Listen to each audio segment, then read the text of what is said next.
Hello guys, welcome back to my CS technology world. இந்த IC வந்து printer circuit போர்டில் தானே எப்படி சால்வ் பண்ணுறது தான் பார்க்க போகிறோம். இந்த ஐசியில் இருக்கிற அதர் காம்போர்ட்லாம் ஆல்ரெடி நான் ப்ளேஸ் பண்ணியாச்சு. உங்களுக்கு ஃபுல் வீடியோ வேணும்னா கமெண்ட் செக்ஷன் வந்து கமெண்ட் பண்ணுங்கள். ஐசியில் பார்த்தீங்கன்னா உங்களுக்கு டிஃப்ரெண்ட் டைப்ஸில் வந்து இருக்குது. ஐசினா வந்து இன்டெகிரேட்டட் சர்க்யூட். இது என்ன டைப் ஆஃப் ஐசின்னு பார்த்தீங்கன்னா quad flat no lead package. அதாவது உங்களுக்கு 4 பக்கம் பார்த்தீங்கன்னா லீடு வந்து ஐசியோடைய இன்சைட்லேயே வந்து இருக்கும். இந்த ஐசியில் பார்த்தீங்கன்னா டாட் வந்து ஐடென்டிஃபை பண்ணியிருப்பாங்க. அதேமாதிரி பிசி போர்ட்லேயும் ஒரு டாட் வந்து ஐடென்டிஃபை பண்ணியிருப்பாங்க. அந்த டாட்டை நம்ம வச்சு தான் நம்ம வந்து பிசிபிலேருந்து சால்வ் பண்ணுவோம். நெக்ஸ்ட் வந்து பார்த்தீங்கன்னா ரெசிஸ்டர். இதனோட லொக்கேஷன் எல்லாம் பார்த்தீங்கன்னா ஆர்னு தான் மென்ஷன் பண்ணியிருப்பாங்க. இப்போ நான் எந்த இடத்துல ப்ளேஸ் பண்ணுறேன்னு பாருங்கள். R17, R36, R38 இந்த மாதிரி ரெசிஸ்டர்லாம் வந்து ஆர்ன்ற லொக்கேஷனில் தான் வந்து சால்டர் பண்ணுவாங்க.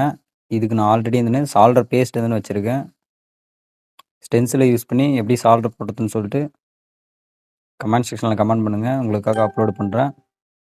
உங்கள் ஃப்ரெண்ட்ஸ் யாருனா எலக்ட்ரானிக்ஸில் இன்ட்ரெஸ்டடாக இருந்தாங்களோ அவங்களுக்கு வீடியோ வந்து ஷேர் பண்ணுங்கள். ஃபைனலி பார்த்தீங்கன்னா அந்த பிரிண்டர் சர்க்யூட் போர்டு இப்படி தான் இருக்கும். தேங்க்ஸ் ஃபார் வாட்சிங்.